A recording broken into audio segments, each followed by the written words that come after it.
अच्छा, एक बात मैं आपको बताता चलूं, शाबान को शाबान क्यों कहते हैं? शाबान का नाम शाबान क्यों रखा गया है? शाबान में 5 हुरूफ हैं। कितने हुरूफ हैं शाबान में? 5 हुरूफ हैं। शाबान, शीन, आइन, शा, बा, अलिफ, नून, शाबान। शाबान में 5 हुरूफ हैं। उलमा फरमाते हैं, उलमा लिखते हैं, जो शाबान के महीने में कसरत से इबादत करे, कसरत से दुआ करे, कसरत से खैरात करे, अपने रब को मनाए, राजी करे, तो 5 इनामात से नवाजा जाएगा। नंबर 1, शाबान में पहला अक्षर, पहला शब्द, पहला वार, पहला जुमला, पहला लफ्ज कहिए, पहला हरफ कहिए शीन है। शीन से उसे शराफत नसीब होगी। दूसरे नंबर में आइन है, आइन से उलू बुलंदगी नसीब होगी, ऊंचाई नसीब होगी, इज्जत नसीब होगी। तीसरे नंबर पे है बा। बा में बिर के माना आता है, नेकी के माना। शाबान के महीने में जो आमाल करेगा अल्लाह तबारक व तआला उसकी नेकी में इजाफा करते चले जाएंगे। चौथे नंबर में आता है अलिफ। अलिफ के माना आता है उल्फत के, अल्लाह तबारक व तआला अपनी उल्फत और मोहब्बत नसीब करेंगे। 5वें नंबर में आता है नून। नून से अल्लाह तबारक व तआला उसके चेहरे में नूर देगा, नून से नूर अता फरमाएगा। तो मैं बताते चला, रस करने चला, शाबान का महीना बरकत वाला महीना, अजमत वाला महीना, रहमत वाला महीना, बुजुर्गी वाला महीना, शान वाला महीना। उलमा फरमाते हैं ये शाबान का महीना वही महीना है जिसमें इमाम हुसैन रज़ियल्लाहु ताला अन्हु की विलादत हुई है। ये शाबान का महीना वही महीना है जिसमें तहवील क़िबला हुआ है। पहले क़िबला किधर था? फिलिस्तीन, बैतुल मुक़द्दस पहला काबा था। लेकिन हुज़ूर पाक सल्लल्लाहु अलैहि वसल्लम बार बार आसमान की तरफ निगाह उठाते थे, चाहते थे कि मेरे जद्द अमजद इब्राहिम अलैहिस्सलाम का जो काबा था वही मेरा भी काबा बन जाए।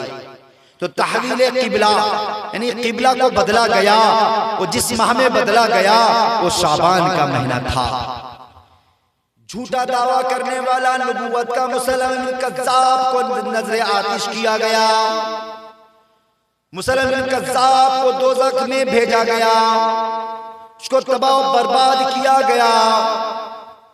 इसी शाबान के महीने में कुफ्फार ने एक मस्जिद बनाई जिसे मस्जिद ज़िरार कहा जाता है, मुसलमान के खिलाफ प्रोपेगेंडा करने के लिए। उस मस्जिद को तोड़ा गया इसी शाबान के महीने में। और मेरी माँ, मेरे बहनों, मैं आपको बताता चलूं, ये शाबान का महीना ऐसा महीना है जिसमें कुरान के उतरने का फैसला हुआ। हुज़ूर पाक सल्लल्लाहु अलैहि वसल्लम आयशा से फरमाते हैं, ओ आयशा, हल तदरीना मा फी हादिहिल लैला। वो आयशा जानती भी हो ये रात कौन सी रात है? 15वीं रात के बारे में, 15वीं शाबान के बारे में। शाबान का महीना ऐसे बरकत वाला महीना है जिसमें शब बरात है, जो नजात की रात है। हुज़ूर पाक सल्लल्लाहु अलैहि वसल्लम ने आयशा सिद्दीक़ा रज़ियल्लाहु अम्मा आयशा से पूछा, आयशा हल तदरीना मा फी हादिहिल लैला, जानते भी हो इस रात में क्या होता है? आयशा रज़ियल्लाहु ताला अन्हा ने फरमाया, या रसूल अल्लाह, मा फीहा हादिहिल लैल, हादिहिल लैल या रसूल अल्लाह सल्लल्लाहु अलैहि वसल्लम, मा फीहा, इस रात में क्या होता है या रसूल अल्लाह, फरमा दीजिए, बता दीजिए। हुज़ूर पाक सल्लल्लाहु अलैहि वसल्लम ने इरशाद फरमाया, आयशा अय्युक्तबा कुल्लु मौलूदिन मिन बनी आदम मिन हादिही सना फी हादिही सना। आयशा सुन ले, ये रात ऐसी रात है, बरकत वाली रात है, अज़मत वाली रात है, बुजुर्गी वाली रात है कि जिसमें अल्लाह तबारक व तआला दुनिया बनाने से लेकर क़यामत तक जितने बच्चे पैदा होंगे, जितने इंसान दुनिया में तशरीफ लाएंगे, सबका नाम लिखा जाता है। अय्युक्तबा कुल्लु मौलूदिन मिन बनी आदम फी हादिही सना। इस साल जितने बच्चे पैदा होंगे, जितना बच्चा दुनिया में आएगा, 1 साल जितना बच्चा दुनिया में आएगा, उसी रात में सबका नाम लिखा जाएगा। आगे फरमाए वो आइयों को ताबा कुल्लु हालिकिन बनी आदम फी आदि सना। कितने लोग मरेंगे, कब मरेंगे, किस दिन मरेंगे, कहाँ मरेंगे, किस सेकंड मरेंगे, सिरात में लिखा जाएगा। ओ मेरी माँ, ओ मेरी बहनों, कान खुलकर सुन लो।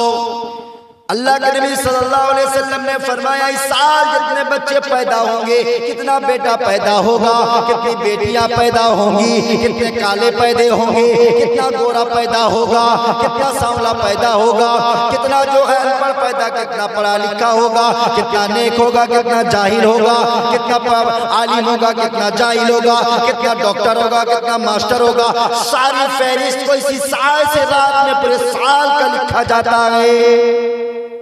ओ मेरी माँ, ओ मेरी बहनों, उस रात को अपनी जिंदगी से तर्क ना होने देना। मांग लो उस रात में, जो बे औलाद है औलाद मांग लो, वो बेटा चाहने वालों अल्लाह से उस रात में बेटा मांग लो। जिसके घर में बेटा नहीं है, रब से उसी रात में बेटा मांग लेना। जिसके घर में बेटी नहीं है, रब से उसी रात में बेटी मांग लेना। जिसके घर में कोई बीमार है तो शिफा याबी के लिए अल्लाह से दुआ मांग लेना। अल्लाह के नबी सल्लल्लाहु अलैहि वसल्लम ने फरमाया वा युक्तबा कुल्लु हालिकिन मिन बनी आदम फी हादिही सना। इस पूरे साल में जितने लोग मरेंगे तमाम का नाम लिखा जाता है। कितने एक्सीडेंट में मरेंगे, कितने जलकर मरेंगे, कितने डूब कर मरेंगे। रब्बे कायनात से हाथ उठाकर उस रात में मांग लेना। ज्यादा दिन नहीं, यार 1 दिन भी इसमें बचा गए। इतवार का दिन गुजर कर रात को वही रात आने वाली है। अपने रब से रो रो कर मांग लेना, ऐ अल्लाह अच्छी मौत देना, ईमान वाली मौत देना, बेहतर उम्दा मौत देना। अल्लाह से मांग लेना। अल्लाह के नबी सल्लल्लाहु अलैहि वसल्लम ने फरमाया इदा कानत लैलतन निस्फ मिन शाबान फक़ूमू लैलहा व सूमू यौमहा। जब शाबान की 15वीं तारीख होती है, अल्लाह के नबी सल्लल्लाहु अलैहि वसल्लम ने फरमाया फक़ूमू लैलहा व सूमू यौमहा। रात को इबादत करो, दिन में रोजा रखो। मगर अफसोस की बात है, अफसोस सदा अफसोस। अल्लाहु अकबर, अल्लाहु अकबर। ए मुबारक रात में अबू बकर सिद्दीक रज़ियल्लाहु ताला अन्हु अल्लाह के दरबार पर मौजूद है। इस रात में अली मुर्तज़ा अल्लाह के दरबार पर, उस्मान गनी अल्लाह के दरबार पर, हज़रत ज़ैद रज़ियल्लाहु ताला अन्हा अल्लाह के दरबार पर, आयशा रज़ियल्लाहु ताला अन्हा अल्लाह के दरबार पर सजदा रेज़ गए। फातिमा ज़हरा रज़ियल्लाहु ताला अन्हा अल्लाह के दरबार पर सजदा में है। ज़ैनब रज़ियल्लाहु ताला अन्हा अल्लाह के दरबार पर, रुक़य्या रज़ियल्लाहु ताला अन्हा अल्लाह के दरबार पर, उम्मे कुलसूम रज़ियल्लाहु ताला अन्हा अल्लाह के दरबार पर, सारे सहाबा अल्लाह के दरबार पर, हम और आप बिदात के दरबार पर। इस रात में साहब अल्लाह के दरबार पर, मगर आज हम हलवा रोटी के दरबार पर, फटाके बम के दरवाजे पर, माइक ढोल ताशे डीजे के दरबार पर। और क्या होता है मेरे भाइयों और दोस्तों, जितने खुराफात, जितने बिदाते, रुसूमात, शिर्क हम लोग मनाते हैं इसी रात में। मस्जिदों को सजाना, डेकोरेशन करना, अपने घरों पे मोमबत्तियां सजाना, घरों में लाइटिंग करना, फरमाइए सब तमाम के तमाम रस्म और रिवाज है। और कुछ लोग तो हलवा रोटी पकाते हैं। हलवा रोटी, ये हलवा रोटी नहीं, इसका नाम ओरिजिनल है हौड़ा रोटी। ये हलवा रोटी नहीं, ये हौड़ा रोटी है। ये पता नहीं कहां से उठा के लाए। असल में हुज़ूर पाक सल्लल्लाहु अलैहि वसल्लम कि जब दंदाने मुबारक शहीद हो गए थे जंगे वहद में, मैं इसकी तारीख बताने चला। जब हुज़ूर पाक सल्लल्लाहु अलैहि वसल्लम के दंदाने मुबारक शहीद हो गए, कहां पर? जंगे वहद में। तो उस वक्त जो है रोटी खाने में आपको थोड़ी तकलीफ महसूस हुई तो फातिमा रज़ी अल्लाह ताला अन्हा ने अपने अब्बा के लिए नरम नरम हलवे और नरम नरम रोटी पका कर दी ताकि आपको तकलीफ ना हो। और वो था शाबान का महीना, तो इसलिए बरेलवी हजरात जो हैं शाबान के महीने में हलवा रोटी पकाने को जरूरी समझ लिए हैं। लेकिन उन कमअक्लों से कहो, अगर हलवा रोटी पकाकर नबी की मोहब्बत का नजराना पेश करते हो, सबूत देते हो, तो सबसे पहले दांत को तोड़ के नबी की मोहब्बत का सबूत दो। मेरे प्यारे आका का दांत मुबारक शहीद हो गया था, जिसकी बुनियाद पर हलवा रोटी नरम करके खिलाया गया था। अगर तुम नबी से मोहब्बत करते हो, पहले दंदाने मुबारक को तोड़ो, शहीद करो। अरे मोहब्बत अवैस करनी की थी। जब खबर पहुंची अवैस करनी रज़ी अल्लाह ताला अन्हु को कि मेरे आका के दंदाने मुबारक शहीद हो गए, मेरे आका के जंगे उहद में काफिरों ने, मुशरिकों ने, दुश्मनों ने दंदाने मुबारक को शहीद कर दिया। अवैस करनी रहमतुल्लाहि अलैहि ने क्या किया? पत्थर को उठाया और पत्थर जोर से दांत में मारा और दांत को, सामने के दो दांत को तोड़ दिए, ये सोचते हुए कि मेरे आका के मुंह पर दांत ना रहे और मेरे मुंह पे दांत रहे, ये मुझे गवारा नहीं है। सामने के दो दांत तोड़ दिए। फिर दिल में ख्याल आया, क्या मालूम मेरे आका के दांत आगे के टूटे हो, ऊपर के टूटे हो या नीचे के टूटे हो। फिर पत्थर को उठाया, नीचे के दो दांत तोड़ दिए। फिर दिल में ख्याल आया, क्या मालूम आका के सामने के साइड के दांत टूटे हो, फिर साइड के दो दांत को फिर तोड़ दिए। फिर दिल में ख्याल आया, क्या मालूम मेरे आका के जबड़े के दांत टूटे हो, फिर जबड़ा में मारा जाके वो दांत को तोड़ दिया। इस तरह करते करते पूरे 32 के 32 दांत तोड़ दिए। क्या अवैस करने को यह गवारा नहीं मेरे आका के मुंह पे दांत ना रहे और मेरे मुंह पे दांत नहीं, मुझे ये गवारा नहीं है। अगर मोहब्बत है तो अवैस करने की तरह करके दिखाओ, तो फिर हलवा रोटी खाओ। यहाँ तो मोहब्बत कुछ नहीं और चले हलवा रोटी बनाने के लिए। नमाजें तो कुछ नहीं, इबादत तो कुछ नहीं, सजदा तो कुछ नहीं, चले हलवा रोटी बनाने के लिए, हलवा रोटी खाने के लिए। मेरे भाई बुजुर्गों, दोस्तों, मेरी माँ और बहनों, ये रात सजदे की रात है। वो रात 15वीं शाबान सजदे की रात है, दिन रोजे का दिन है। जब अल्लाह तबारक व तआला ने शैतान मरदूद को जन्नत से निकाला, शैतान मरदूद को जन्नत से निकाला, तो शैतान ने क्या कहा मालूम है? शैतान ने अल्लाह से कहा, अल्लाह आपकी इज्जत की कसम, मैं आपके बंदों को बहकाऊंगा, दाएं से बहकाऊंगा, बाएं से बहकाऊंगा, आगे से बहकाऊंगा, पीछे से बहकाऊंगा। इतना कहना था, फरिश्तों ने कहा अल्लाह तबारक व तआला से, बारी ताला शैतान ने तो हलफ उठा ली, शैतान ने तो कसम उठा लिया, कसम उठा के कहा कि आपके बंदों को चारों सिमत से बहकाएगा। ये तो आपके बंदों के लिए परेशानी हो गई है, ये तो आपके बंदों के लिए बड़ी मुश्किल खड़ी कर दी इसने। अल्लाह तबारक ताला ने क्या कहा? अल्लाह ने कहा, सुन फरिश्ता सुन, उसने 4 सिमत को गिनाया है पर 2 सिमत को छोड़ दिया है। शैतान ने एक कसम उठाई और 4 सिमत का उन्होंने तस्किरा किया, दाएं का तस्किरा किया, बाएं का तस्किरा किया, आगे का तस्किरा किया, पीछे का तस्किरा किया, लेकिन ऊपर और नीचे को भूल गया, ऊपर नीचे को भूल गया। रब्बे कायनात ने कहा, ओ फरिश्ता सुन, शैतान चाहे मेरे बंदे को चारों सिमत से बहकाए, दाएं से बहकाए, बाएं से बहकाए, आगे से बहकाए, पीछे से बहकाए, मगर मेरा बंदा 2 सिमत को मेरे बंदे के लिए उसने वो भूल गया, छोड़ दिया।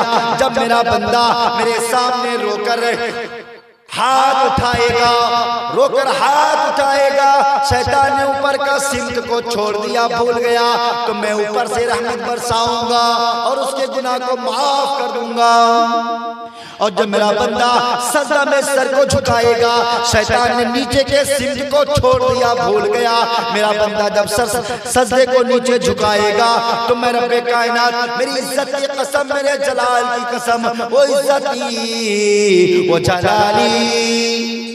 शैतान ने एक कसम ली, मैं दो कसम लेता हूँ। रब ने कहा इज्जती वो जलाली, मेरी इज्जत की कसम, मेरे जलाल की कसम, मेरा बंदा जब सजदे में जाएगा, जमीन में सर को रखेगा तो नीचे के सिमत शैतान आ नहीं पाएगा, क्योंकि उसने नीचे का सिमत को भुला दिया। मैं रब्बे कायनात मेरे बंदे के गुनाह को माफ कर दूंगा। शर्त क्या है? माफी दिल से हो। शर्त क्या है? माफी दिल से हो। पीर जुल्फ़िकार नक्शबंदी दामत बरकातुहुल आलिया एक मतलब एक जामिया के क्लास ले रहे थे लड़कियों का। उसमें से लड़कियों का जामिया में लड़कियों को क्लास दे रहे थे, पढ़ा रहे थे। तो पीर जुल्फ़िकार नक्शबंदी दामत बरकातुहुल आलिया ने एक बच्ची से पूछा, लड़कियों से सवाल किया, बेटी बताओ सबसे आसान काम क्या है? क्या कहा कि सबसे आसान काम क्या है? तो एक लड़की बोली सबसे आसान काम है माँ को मनाना। क्या कहा? सबसे आसान काम क्या है? माँ को मनाना है। पीर जुल्फ़िकार नक्शबंदी दामत बरकातुहुल आलिया ने उस लड़की से पूछा, बेटी तुमने कहा कि सबसे आसान काम माँ को मनाना है, वो कैसे? तो बेटी ने जवाब दिया, उस लड़की ने जवाब दिया, हुजूर वो इस तरह है, जब मेरी माँ जब मेरे भाई से नाराज होती है, अपने बेटे से नाराज होती है, माँ जब किसी लड़के से यानी बेटे से नाराज होती है, वो दिल में वो मुंह से तो नाराजगी का इजहार करती है, लेकिन जब बेटा नहीं खाता गए, बेटा नहीं पीता गए, तो बेटी के पास माँ जाती है और जाके बेटी को कहती है, ओ मेरी बेटी जा जा तेरे भाई को खाना खिला दे, तेरे भाई को पानी पिला दे, जा अपने भाई का बिस्तरा कर दे। नाराजगी का इजहार भी करती है और मोहब्बत का नजराना भी पेश करती है। दिल से पता चलता है माँ अपने बेटे से दिल से नफरत नहीं करती, इसलिए अपने बेटे से कहती है, ओ मेरी बेटी जा अपने भाई को खाना दे आ, अपने भाई का बिस्तर लगा दे, अपने भाई को पानी दे आ। बेटी कहती है कि हर बात में माँ बेटी से मशवरा लेती है, लेकिन वो नाराजगी होने के बावजूद फिर भी बेटे का ख्याल करती है। पता चला अगर बेटा रोकर, अगर बेटा माँ के सामने जाकर माँ से माफी मांग ले तो माँ का दिल पसीज जाएगा और बेटे को माफ कर देगी, बेटे को माफ कर देगी। इसलिए उस लड़की ने कहा कि माँ को मनाना सबसे आसान काम है। पीर साहब ने क्या जवाब दिया? वो जवाब दिल के कानों से सुनने की बात है। पीर साहब ने कहा, बेटी तुमने जवाब तो ठीक दिया कि माँ को मनाना आसान है, मगर माँ को मनाने के लिए माँ के पास जाना पड़ेगा, माँ को मनाने के लिए उसे माफी मांगनी पड़ेगी, माँ को मनाने के लिए माँ का पैर दबाना पड़ेगा, माँ को मनाने के लिए माँ के सामने जाकर आंचल को थाम कर रोना पड़ेगा। इससे भी आसान काम मैं आपको आज बताऊंगा। सबसे आसान काम क्या है? आसान काम ये है मेरे रब को मनाना, मेरे अल्लाह को मनाना आसान काम है।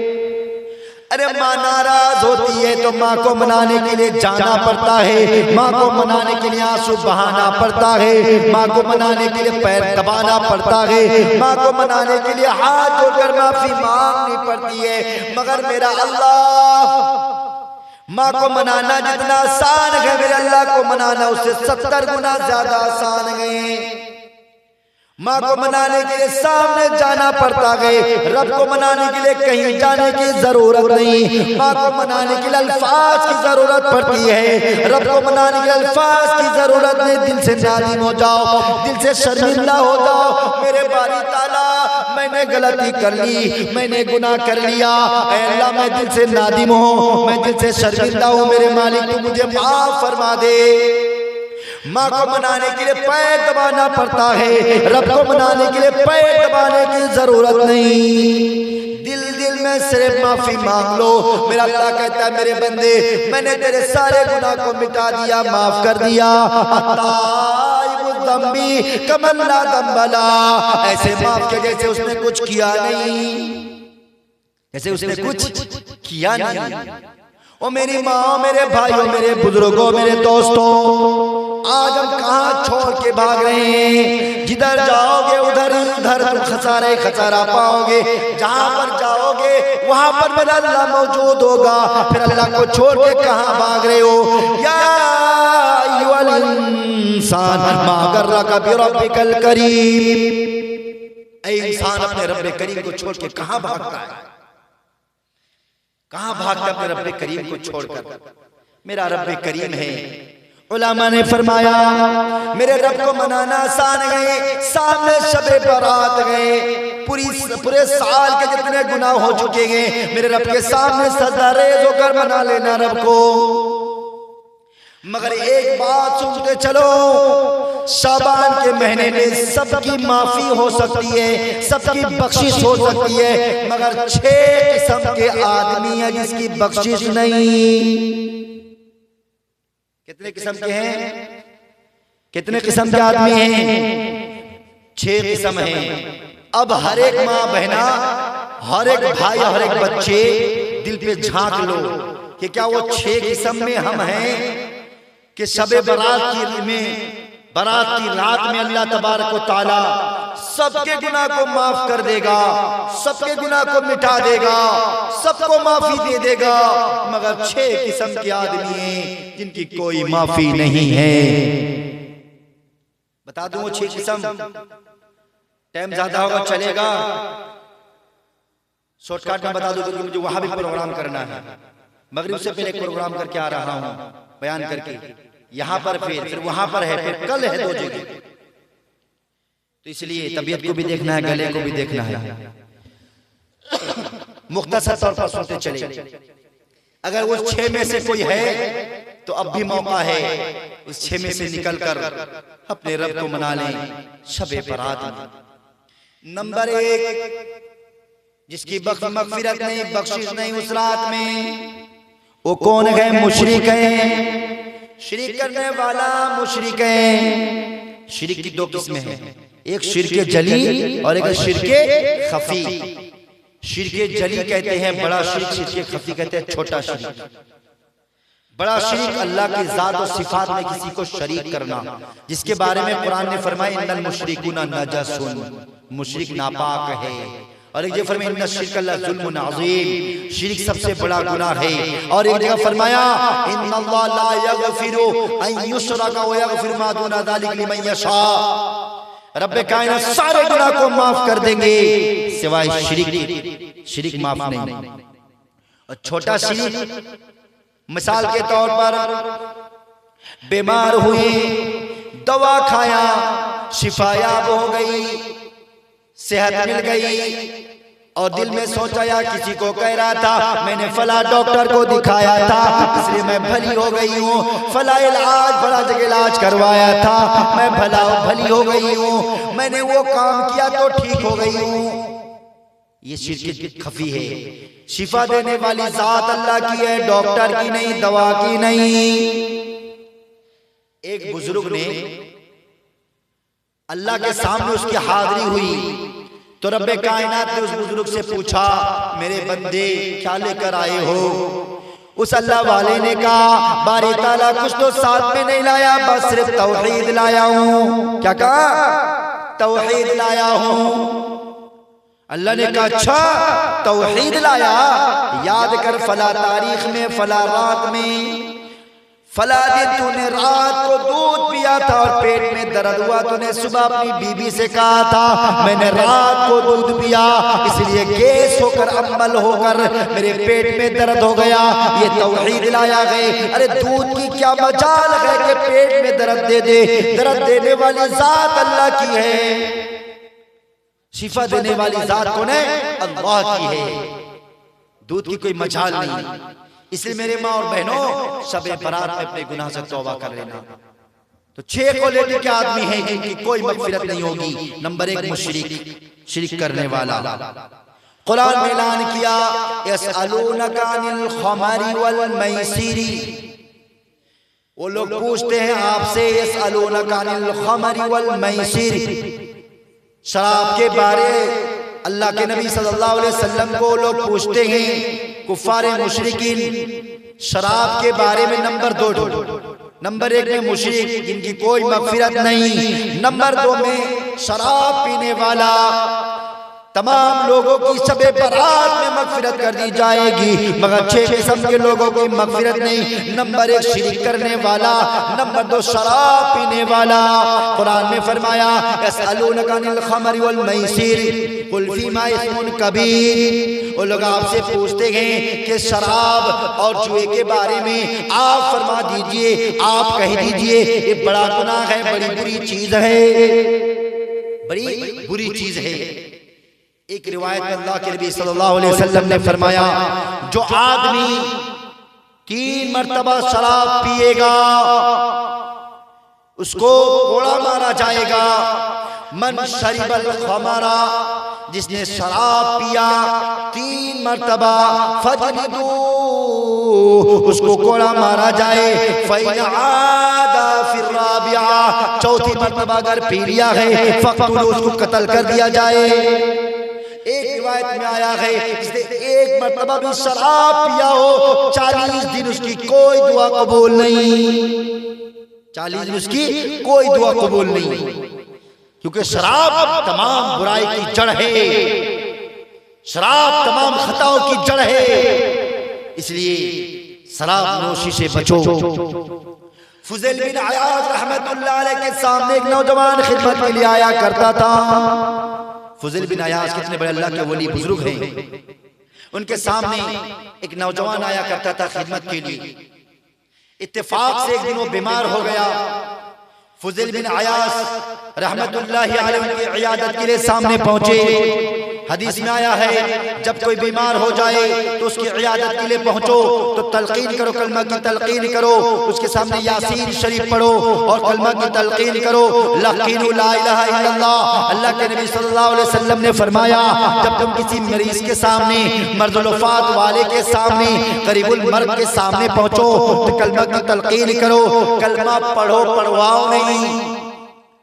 बहुत से लोग जो है जब मर्जुल वफात में होते हैं, शरबत चलती है, शरबत, तो सामने जाके क्या बोलते हैं, भाई कलमा पढ़ो, ला इलाहा इल्लल्लाह कलमा पढ़ो। ये मना है। क्यों? उस वक्त नज़ा का आलम है, तकलीफ हो रही है। अगर खुदा ना खास्ता उसके मुंह से निकल जाए मैं कलमा नहीं पढ़ता और उसकी मौत आ जाए तो कुफर पर मरेगा, और उसका जरिया कौन बना? कलमा पढ़ने का कहने वाला। इसलिए उलमा ने लिखा, जब किसी मरीज के सामने जाओ जिसकी शरबत चल रही हो, आखिरी वक्त हो, तो कलमा पढ़ने के बारे में मत कहो, बल्कि लकीनु ला इलाहा इल्लल्लाह, कलमा की तलकीन करो।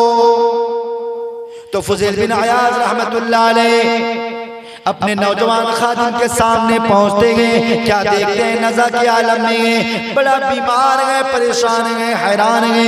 फुज़ैल बिन अयाज़ सामने पहुंचते हैं, पहुंच के यासीन शरीफ पढ़ना शुरू करते हैं, क्योंकि बीमार के सामने, मरीज के सामने भी यासीन शरीफ पढ़ा जाए तो मौत में आसानी होती है, बीमारी में इफाका मिलता है, तकलीफ से उसको जो है नजात मिलती है। फुज़ैल बिन अयाज़ रहमतुल्लाह अलैह यासीन शरीफ पढ़ने लगे तो नौजवान कहने लगा, मेरे सामने यासीन मत पढ़ो, मुझे यासीन का सुनना गवारा नहीं है। फुज़ैल बिन अयाज़ हैरत में पड़ गए, हक्का बक्का रह गए।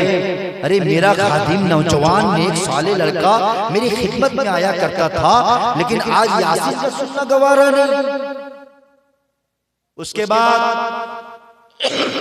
कलमा ला इलाहा इल्लल्लाह मुहम्मदुर रसूलुल्लाह सल्लल्लाहु अलैहि वसल्लम पढ़ने लगे। फुज़ैल बिन अयाज़ कलमा ला इलाहा इल्लल्लाह मुहम्मदुर रसूलुल्लाह सल्लल्लाहु अलैहि वसल्लम जब पढ़ना शुरू किया, नौजवान ने कहा मेरे सामने कलमा भी मत पढ़ो, मुझे कलमा का सुनना भी गवारा नहीं है। फज़ल बिन अयाज़ हैरत में पड़ गए, ताज्जुब में पड़ गए। ये मंजर को देखकर बर्दाश्त ना हुआ, उन्हें गुमूद सी तारी हो गई, बेहोशी तारी हो गई। फज़ल बिन अयाज़ बेहोशी के आलम में, गुनूदगी के आलम में, ख्वाब के आलम में क्या देखते हैं कि मैदान महशर कायम है, दूर से बच्चे के रोने की आवाज आ रही है। एक पा दो पा करके सामने पहुंचते हैं, क्या देखते हैं कि फरिश्ते एक नौजवान को नाक में नकील लगाकर रस्सी बांधकर खींच रहे हैं जहन्नम की तरफ। फज़ल बिन अयाज़ एक पा दो पा करके जब सामने पहुंचते हैं, करीब पहुंचते हैं, तो फरिश्ते से कहा, ओ अल्लाह का फरिश्ता, आप अगर मुझे इजाजत दे दो, मुझे परमिशन दे दो, तो मैं इस नौजवान से बात करना चाहता हूँ। फरिश्ते ने कहा ठीक है, बात कर लो। फज़ल बिन अयाज़ रहमतुल्लाह अलैह ने नौजवान को खड़ा किया। क्या देखता गए कि वही नौजवान है जिनको कलमा का सुनना गवारा नहीं था, जिनको यासीन का सुनना गवारा ना था, तो फज़ल बिन अयाज़ रहमतुल्लाह अलैह की खिदमत में आया करता था। नौजवान को खड़ा किया और पूछा, अरे तू तो वही नौजवान है जो मेरी खिदमत में आया करता था, बड़ा नेक साले था, तेरा कौन सा ऐसा अमल हुआ, किस बुनियाद पर तुझे ये सजा दी गई? उस नौजवान ने कहा, हुजूर मैं आपकी खिदमत में आया करता था, मैं सब काम तो ठीक ठाक किया करता था, नमाज भी कभी नहीं छोड़ता था, लेकिन एक गलती साल में 2 गुना कर लिया करता था, 2 गलती मुझसे हो जाया करती थी। वो गलती ये है, साल में 2 मरतबा शराब पी लिया करता था और मुसलमान की तरफ से मेरे दिल में कीना होता था, मेरे दिल में कीना। साल में 2 मरतबा शराब पी लिया करता था और मुसलमान की तरफ से मेरा दिल साफ नहीं होता। जब भी किसी को देखता बदगुमान हो जाता, जब भी किसी का कोई काम देखता तो मैं जल उठता था। इस 2 गुना की बुनियाद पर 2 मरतबा शराब पीना और मुसलमान की तरफ से कीना कपट रखना, जिसकी बुनियाद पर कलमा तक नसीब ना हुआ, यासीन का सुनना गवारा ना हुआ और जहन्नम में भेज दिया गया। अल्लाह अकबर, अल्लाह अकबर। मेरी माँ और बहनों, शराब पीने वाला जो होगा उसकी भी जो है मगफिरत नहीं इस रात में। नंबर 2। नंबर 3, शाबान 15वीं शाबान में तमाम लोगों की मगफिरत है, 6 किस्म के लोगों की मगफिरत नहीं। नंबर 3 नंबर ज़ानी, जिना करने वाला। रब्बे कायनात ने सूरा नूर के अंदर पारा 18 के अंदर फरमाया, अज़्ज़ानियतु वज़्ज़ानी फजलिदू कुल्ला वाहिदिन मियता जल्दा। जिना करने वाली औरत, जिना करने वाली मर्द को 100 कोड़े लगाया जाए, कोड़े मारा जाए, कोड़े मार मार कर उसे हलाक कर दिया जाए, कोड़े मारा जाए। अगर शादीशुदा है तो गड़ा खोद कर गड्ढे में गला कर पत्थर बरसाया जाए, अगर अपना भूत है तो कोड़े मार मार कर उसे हलाक कर दिया जाए। जब कोई जिना करता है तो उसका ईमान सीना से निकल कर ऊपर सर के ऊपर आ जाता है। अब अगर वो जिना से बाज आता है, फिर ईमान उसके नीचे आता है, फिर सीने पे आता है लेकिन हल्के होकर आता है। अगर उसी हालत में उसकी मौत हो जाती है तो वो बगैर ईमान की दुनिया से चला जाता है, बगैर ईमान की दुनिया से चला जाता है। इसलिए अल्लाह तबारक व तआला से दुआ कीजिए कि अल्लाह तबारक व तआला हम तमाम को ज़िना से बचाएं। चौथे नंबर पे अल्लाह के नबी सल्लल्लाहु अलैहि वसल्लम ने फरमाया कि जिनकी मगफिरत नहीं। नंबर 1 था मुशरिक, नंबर 2 था शराबी, नंबर 3 ज़ानी, नंबर 4 माँ बाप का नाफरमान, वालिदैन का नाफरमान।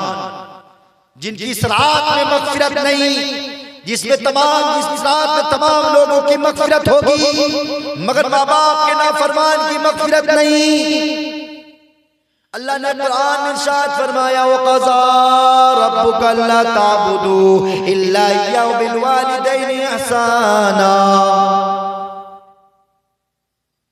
कुरान में ऐलान कर दिया दिया गया अल्लाह की इबादत करो। क़ज़ा रब्बुका अल्ला ताबुदू, सजदा करना है रब के सामने सजदा करो, माथा टेकना है रब के सामने माथा टेको, पूजा करना है अल्लाह की पूजा करो, परस्तिश करना है अल्लाह की परस्तिश करो, झुकाना है सर तो एक के सामने झुकाओ, हर एक के सामने ना झुकाओ। अल्लाह को एक मानो, उसी से होगा, सब वही करेगा, सब वही है हमारा रब। अल्लाह की इबादत करो और माँ बाप के साथ अच्छा सुलूक करो। माँ बाप के साथ बुरा सुलूक करने वाला शाबान के 15वीं शाबान में उसकी मग़फ़िरत नहीं है। अल्लाह के नबी सल्लल्लाहु अलैहि वसल्लम ने फरमाया, रिज़ा रब्बी फी रिज़ल वालिदी व सख़त रब्बी फी सख़तिल वालिदी। बाप की नाराज बाप की रज़ामंदी में अल्लाह की रज़ामंदी है, बाप की खुशी में अल्लाह की खुशी है, और बाप की नाराजगी में अल्लाह की नाराजगी है। दूसरी जगह इरशाद फरमाया, अल जन्नतु तहता क़दामिल उम्महात, तुम्हारी जन्नत तुम्हारे माँ के कदमों तले है, तुम्हारी जन्नत तुम्हारे माँ के कदमों तले है। अफसोस की बात है वो माँ जो 9 महीना 10 दिन पेट में रखती है, अपने खूने जिगर से अपने खून के एक कतरे को अपने बेटे को पिलाती है। मेरी माँ मेरे बहनों, मैं कहाँ तक बताता चलूँ आपको। अल्लाह से दुआ कीजिए कि अल्लाह तबारक तआला हम सबके दिलों में माँ की मोहब्बत नसीब फरमाए, आमीन। उलमा ने लिखा है कि एक बूंद, एक फोट दूध होने के लिए 35 फोट खून की जरूरत पड़ती है। अंदाजा लगाओ, 9 महीना आप अपने माँ के पेट में रहे, उसके बाद 2 साल तक दूध पीते रहे। हम और आप अपनी माँ का दूध 2 साल तक पिए, कितना फोटा कितना किलो दूध पिएंगे। एक फोट दूध के लिए 35 फोट खून की जरूरत पड़ती है। अब अंदाजा लगाओ, माँ अपने खूने जिगर से अपने बेटे की परवरिश की, अपने बदन के खून को दूध की शक्ल में पिलाया है। लेकिन वही बेटा जब जवान होता है, बड़ा होता है, अपने पैर पे खड़ा होता है, वही माँ को जो है, वही माँ को अपने से धक्के देकर भगाता है। अल्लाह तबारक व तआला हम तमाम की हिफाजत फरमाए। जब बच्चा छोटा होता है, कोई चिड़िया बोलती है, टेटे करके बोलती है, तो बच्चा जब छोटा तोतले मुंह से पूछता है, अम्मी को पूछता है, अब्बू को पूछता है, अम्मी ये क्या आवाज आ रही है? माँ कहती है, बाप कहता है, बेटा ये चिड़िया के बोलने की आवाज आ रही है। फिर चिड़िया खामोश हो जाती है, फिर तोता खामोश हो जाता है। उसके बाद थोड़ी देर के बाद फिर चिड़िया या तोता बोलने लगता है। फिर बेटा पूछता है तोतले जबान में, अम्मी भाई ये क्या आवाज आ रही है, कौन बोल रहा है? अम्मी कहती है, अब्बू कहते हैं, बेटा ये तोते के बोलने की आवाज है, चिड़िया की बोलने की आवाज है। एक नहीं दो नहीं 10-10 मरतबा जब बेटा छोटे बचपन में पूछता है माँ को या बाप को पूछता है, ये आवाज कहाँ से आ रही है? माँ और बाप बड़ी प्यार से, बड़े मोहब्बत से अपने नूरे नजर को, अपने लगते जिगर को जवाब देते हैं, बेटा ये तोते के बोलने की आवाज है, ये चिड़िया के बोलने की आवाज है। वही बाप माँ जब बुढ़ापा की उम्र में पहुंच जाते हैं, जब उनके समाज कमजोर हो जाती है, कान में सुनना कमजोर होता है, जब कोई आवाज कान में गूंजती है, टकराती है, जब चिड़िया के बोलने की आवाज आती है, तब बेटा जवान हो जाता है। अब बेटे से बाप पूछता है, माँ पूछती है, बेटा ये आवाज कहाँ से आ रही है? बेटा कहता है, माँ ये आवाज तोते के बोलने की है। एक मर्तबा तो बोल दिया, दोबारा आवाज आई, माँ ने पूछा या बाप ने पूछा, बेटा ये आवाज कहाँ से आ रही है? अब बेटा गुस्से से कहता है, अभी तो कहा था कि तोते के बोलने की आवाज है। तीसरी मर्तबा जब बाप या माँ पूछते हैं, बेटा ये आवाज कहाँ से आती है? तो बेटा क्या कहता है, बुढ़ा तुझे चैन नहीं आता, तू मरता भी नहीं है। कितने बार बताऊं कि चिड़िया के बोलने की आवाज है। अरे कितने कमबख्त हैं हम लोग, अरे कितने बुरे हैं हम लोग, जो बाप माँ ने बचपन में 10 मरतबा जवाब दिया, हंसते हुए मुस्कुराते हुए। जब हम जवान हो गए, इतने बड़े हो गए, बाप को बुढ़ा कहने लगे, माँ को बुढ़ी कहने लगे। अल्लाह तबारक व तआला हमारी भी हिफाजत फरमाए, आप तमाम की हिफाजत फरमाए। अल्लाह तबारक व तआला माँ बाप की खिदमत करने की तौफीक अता फरमाए।